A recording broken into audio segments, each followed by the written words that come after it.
Hi mga kajobang, Sir Dance DIY. Kahapon lang ay nabigla ako at nirelease ni Mr. Rico Blanco ang sarili niyang version ng Kisap Mata.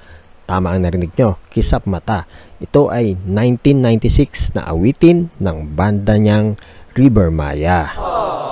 Ang katanungan ngayon ng karamihan, ito kaya ay may kinalaman sa breakup nila ng kanyang ex-girlfriend na si Miss Maris Racal? O baka naman nagkataon lang ang pag-release ng solo version ng Kisap Mata ni Mr. Rico Blanco? Bago natin isa-isahin ang mga kasagutan sa mga katanungan ito, mag-intro muna tayo.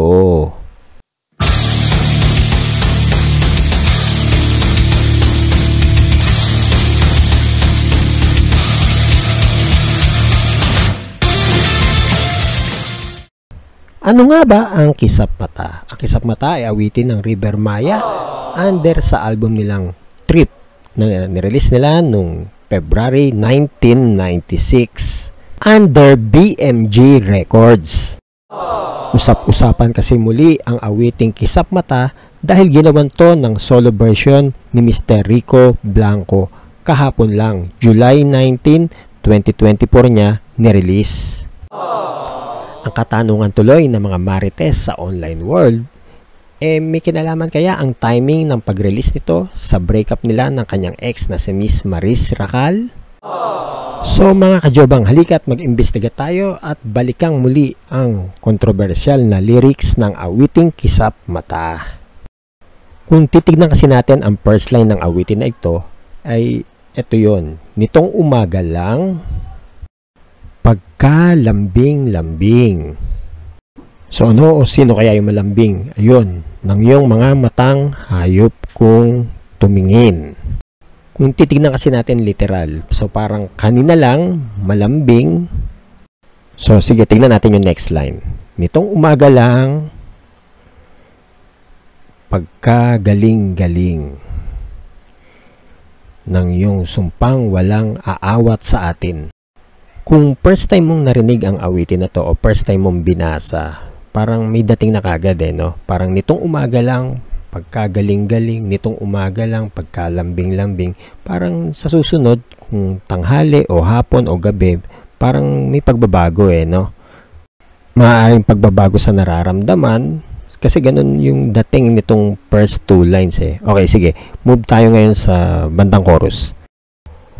Okay, bilis naman maglaho ng pag-ibig mo sinta.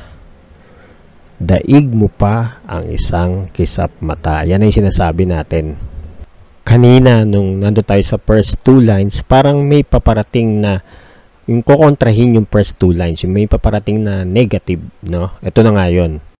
Kung babalikan natin tong chorus, kay bilis naman maglaho ng pag-ibig mo sinta, diba? Parang mabilis na wala yung kanyang nararamdaman, mabilis na wala yung love. So sa sobrang bilis ng pagkawala ng love o yung nararamdaman niyang pag-ibig, ikinumpara pa siya sa isang kisap mata. So alam natin yung isang kisap mata, diba? Napakabilis lang nun, blink of an eye.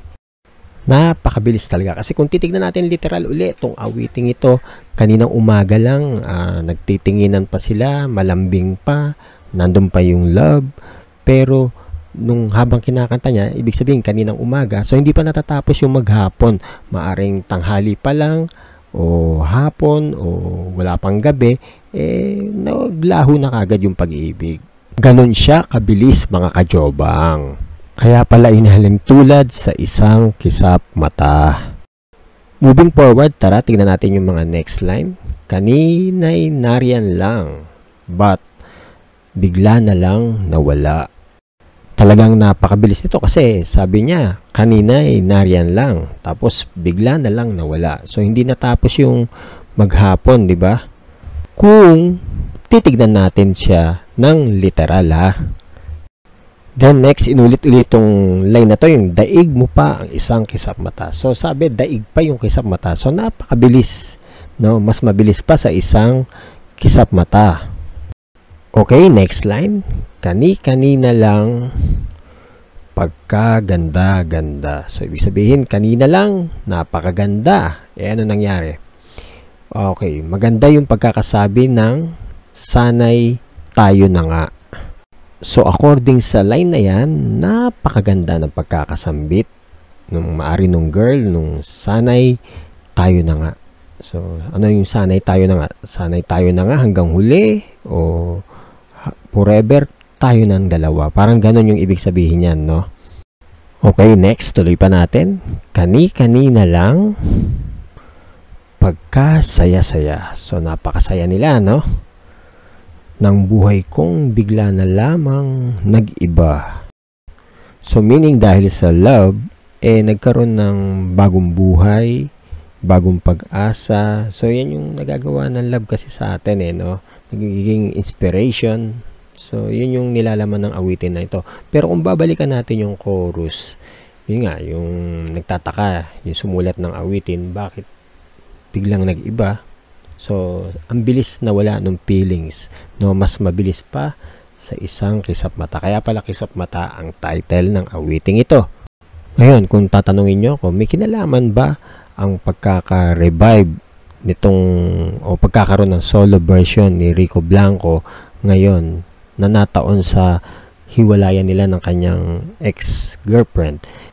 Maaring oo, kasi medyo sariwa pa o medyo nandun pa yung sakit na nararamdaman, pero bigyan din natin ng pagkakataon na maaaring nagkataon lang naman, no? Baka matagal niya nang nirecord yun, tapos ngayon lang niya nirelease ang solo version niya ng Kisap Mata. Nung narinig ko siya, yung awitin na to, napakaganda ng boses talaga ni Idol Rico at maganda yung pagkakabanat nito. And bilang batang 90s at tagahanga ng River Maya, lalo-lalo na kay Idol Rico, wala tayong ibang hangad kundi ang kung magkakaayos pa sila, kung pwede pa, mabigyan ng chance ang bawat isa. At kung hindi naman, mahanap nila yung mga tunay nilang kaligayahan at more success sa kanilang karir. Again, invite ko po kayo kung kayo'y bago lang o napadaan lang sa aking channel, paki-like, subscribe, and hit the notification bell para lagi kayong updated sa aking mga susunod na video. Ako po si Sir Dance DIY na lagi nagsasabing, ang musika ay buhay, kaya lagi nating iingatan. Mabuhay ang musika, mabuhay ang OPM, babush, paalam!